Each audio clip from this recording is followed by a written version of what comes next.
మనము మంత్రపు కట్టులెక్క పాము కరిచిన ఎడల మంత్రగాని చేత ఏమీయూ కాదు. మంత్రగాని చేత ఏమీయూ కాదు.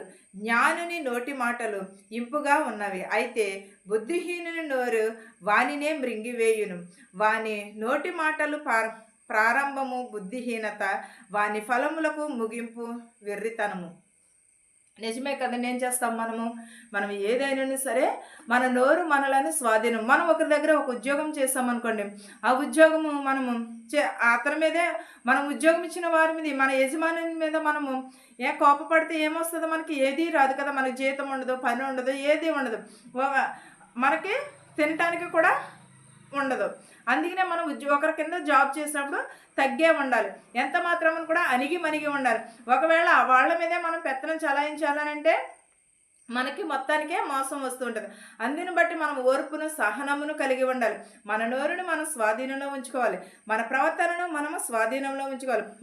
అంతేగాని ఒకవేళ మనము ఒక డొక్కలు కొడుతున్నాం అనుకోండి, అక్కడ పాము ఉన్నది అనుకోండి, పాము మీద అడుగే చేస్తే ఏమవుతుంది, తిరిగి మనల్ని కరుస్తూ ఉంటుంది. దాన్ని అదే పక్క నుంచి వెళ్ళిపోయాము, అది మనల్ని ఏం చేయదు, మనము కూడా దాన్ని ఏమీ చేయము. మనము కూడా గాయములు కూడా మనకి తగలవు. అలాగే ప్రతి వారును కూడా మనము వెళ్ళి మంత్రం దగ్గరికి వెళ్ళి మనము మంత్రం వేయించుకోలేము, మంత్రం వేయించుకునే పని కూడా ఉండదు. ఎందుకంటే దానిని పక్క నుంచి తప్పించుకుని పోతే మన నోటిని మనం ఏం చేసుకోవాలి, మన స్వాధీనంలో ఉంచుకోవాలి. జ్ఞానిని నోటి మాటలు ఇంపుగా ఉన్నవి, అయితే బుద్ధిహీనుని నోరు వానిని మృంగివేసును. నిజమే కదండి. మన నోరు మన స్వాధీనంలో ఉంచుకుంటే ఏది కూడా మన దరికి రాదు. మన స్వాధీనంలో ఉంచుకుండా ఇష్టం వచ్చినట్టు మాట్లాడే